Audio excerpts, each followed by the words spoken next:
ترک صدر رجب طیب اردوان کی وزیر اعظم ہاؤس آمد۔ وزیر اعظم شہباز شریف نے معزز مہمان کا استقبال کیا۔ وزیر اعظم اور شہباز شریف کے درمیان خوشگوار جملوں کا تبادلہ۔ مسلح افواج کے دستے کی جانب سے گارڈ آف آنر پیش کیا گیا۔ وزیر اعظم نے ترک صدر کو کابینہ اراکین کا تعارف کروایا۔ ترک صدر کی آمد پر دونوں ممالک کے قومی ترانے بجائے گئے۔ ترک صدر نے وزیر اعظم ہاؤس میں یادگاری پودا لگایا۔ ترک صدر army chief general Asim Munir سے بھی ملے۔ F-16 طیاروں کی فارمیشن نے معزز مہمان کو سلامی دی۔ دفتر خارجہ کے مطابق ترک صدر پاکستانی ہم منصب آصف علی زرداری سے بھی ملاقات کریں گے۔ وہ اسلام آباد میں اعلیٰ سطح کے اسٹریٹجک تعاون کونسل اور پاک ترکیہ بزنس فورم میں شرکت کریں گے۔ پاکستان اور ترکیہ کے درمیان مختلف شعبوں میں مفاہمتی یادداشتوں اور معاہدوں پر دستخط ہوں گے۔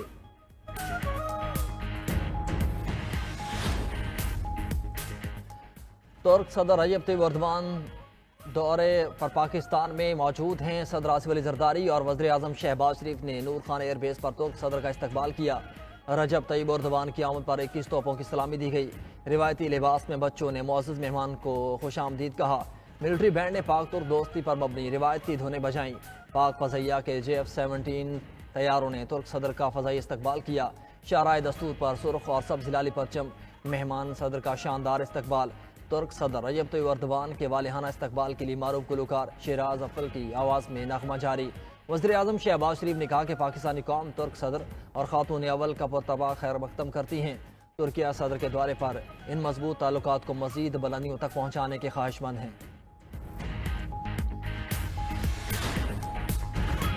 Army chief general Asim Munir اور اہم حکومتی شخصیات کل گرین پاکستان انیشیٹو کے مختلف منصوبوں کا دورہ کریں گے۔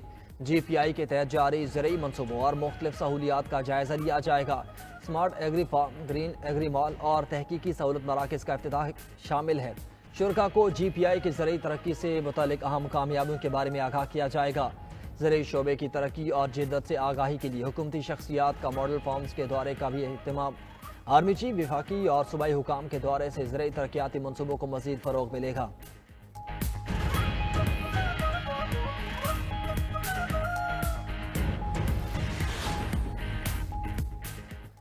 لائن آف کنٹرول پر بھارتی تخریبی کارروائیاں بے نقاب۔ آزاد جموں کشمیر اور گلگت بلتستان میں بدامنی پھیلانے کی تفصیلات سامنے آ گئیں۔ سیکیورٹی ذرائع کے مطابق بھارت کی جانب سے دھماکہ خیز مواد کی نقل و حمل اور استعمال کے ذریعے تخریب کاری کی کوششیں کی جا رہی ہیں۔ شواہد کے مطابق LOC پر بھارت کی طرف سے IEDs لگانے کے واقعات میں اضافہ ہوا۔ بھارتی IEDs دھماکوں کے نتیجے میں اب تک متعدد معصوم شہری زخمی اور شہید ہو چکے۔ پاکستان کا بدامنی پھیلانے اور بھارتی IEDs کی نقل و حمل پر بھارت سے احتجاج۔ اقوام متحدہ کے ساتھ بھارتی تخریبی سرگرمیوں کے شواہد کا بھی تبادلہ کیا۔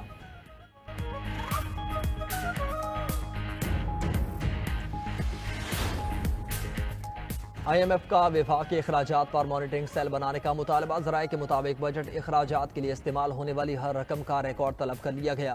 یہ مطالبہ پبلک فائنانس مانیٹرنگ سسٹم کی تشکیل کے لیے کیا گیا۔ پبلک فائنانس کی ٹیم کی جانب سے بریفنگ کے بعد یہ مطالبہ سامنے آیا۔ IMF کی جانب سے بجٹ کے مشکوک استعمال پر مطالبہ کیا گیا۔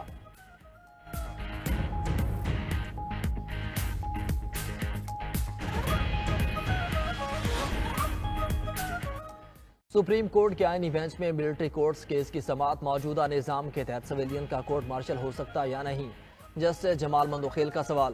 سلمان اکرم راجہ نے کہا کہ سویلینز کا کورٹ مارشل کسی صورت میں بھی ممکن نہیں۔ جسٹس امین الدین نے سلمان اکرم راجہ کے دلائل پر ریمارکس میں کہا، ہم نے اپنا قانون دیکھنا ہے، برطانیہ کا نہیں۔ یہ غیر ضروری بحث ہے، آپ وقت ضائع کر رہے ہیں۔ جسٹس مسرت ہلالی نے کہا کہ قانون کی شکوں کا جائزہ لینا ہے تو عالمی قوانین کو بھی دیکھنا ہوگا۔ سلمان اکرم کے دلائل غیر متعلقہ نہیں ہیں۔ جسٹس محمد علی مظہر نے کہا کہ برطانوی قانون تو وہاں کی فوج کے ڈسپلن سے متعلق ہے۔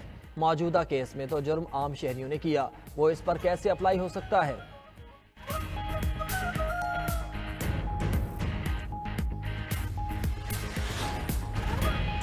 بانی PTI کے خلاف وزیر اعظم شہباز شریف کے ہر جانے کی درخواست قابل سماعت قرار۔ لاہور ہائی کورٹ نے 10 ارب روپے ہر جانے کے کیس میں دائرہ اختیار سماعت کے لیے خلاف درخواست پر فیصلہ محفوظ سنا دیا۔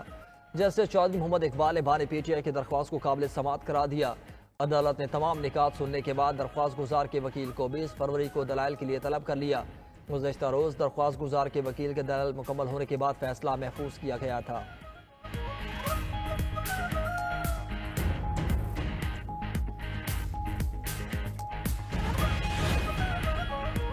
الیکشن کمیشن میں پاکستان پیپلز پارٹی کے انٹرا پارٹی انتخابات کا کیس، وکیل نے بتایا کہ چیئرمین پیپلز پارٹی امریکہ میں ہیں، ہمیں 1 ماہ کا وقت دیا جائے۔ پاکستان پیپلز پارٹی کو جواب جمع کروانے کے لیے 12 مارچ تک وقت مل گیا۔ ممبر سندھ الیکشن کمیشن نے کہا کہ پیپلز پارٹی کے انتخابات 4 سال کے لیے ہوتے ہیں، 4 سال میں الیکشن کرانا تھے جو نہیں کرائے گئے۔ 6 جنوری 2021 کو انٹرا پارٹی انتخابات کرائے گئے۔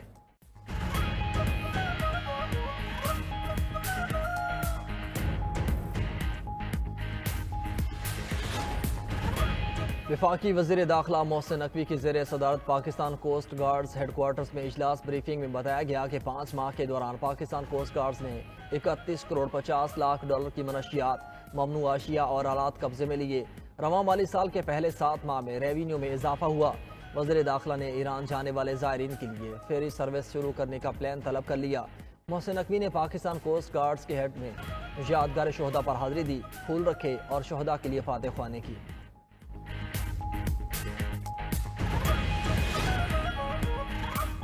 پنجاب میں ضرورت مند اور نادار بے گھر افراد کے لیے 3 مرلہ کے مفت پلاٹ دینے کا فیصلہ۔ پہلے مرحلے میں 22 اضلاع میں 1892 پلاٹ دیے جائیں گے۔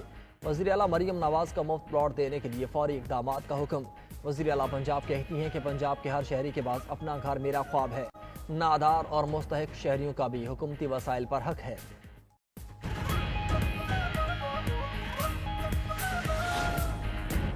بھارتی وزیر اعظم نریندر مودی کے دورے امریکہ سے قبل ہی سکھ کمیونٹی نے مودی کے خلاف احتجاج کی کال دے دی۔ سکھ پریس ایسوسی ایشن کا کہنا ہے کہ مودی پر امریکہ میں سکھ کارکنان کے ساتھ پرتشدد سلوک کرنے کا الزام ہے۔ احتجاج کا مقصد مودی کے دورے امریکہ کے دوران بھارت میں سکھوں کے حقوق کی پامالیوں کے خلاف آواز بلند کرنا ہے۔ احتجاج واشنگٹن ڈی سی میں وائٹ ہاؤس کے باہر کیا جائے گا۔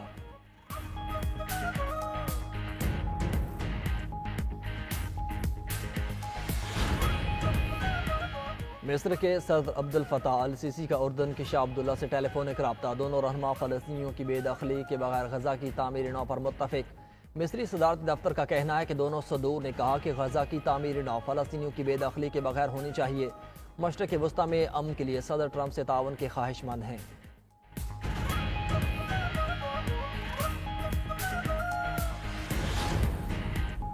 فلسطین برائے فروخت نہیں، فلسطینی صدر محمود عباس نے کہا کہ فلسطینی غزہ کی پٹی اور دریائے اردن کے مغربی کنارے کو نہیں چھوڑیں گے جب تک فلسطینی ریاست کا قیام، مسلح تنازعات، امن و استحکام بحال نہیں ہو جاتا۔ اردن، مصر اور سعودی عرب سمیت دیگر ممالک کا شکریہ ادا کرتا ہوں جنہوں نے غزہ کی پٹی میں فلسطینیوں کی منتقلی کی مخالفت کی۔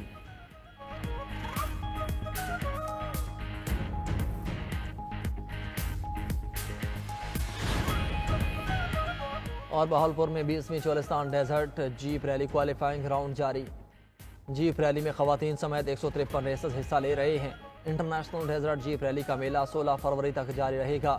آج کوالیفائنگ راؤنڈ میں کم وقت میں 3 کلومیٹر ٹریک عبور کرنے والا ریسر کل پہلے جیپ دوڑائے گا۔ کل سے پری پیڈ کیٹیگری گاڑیوں کی ریس ہوگی۔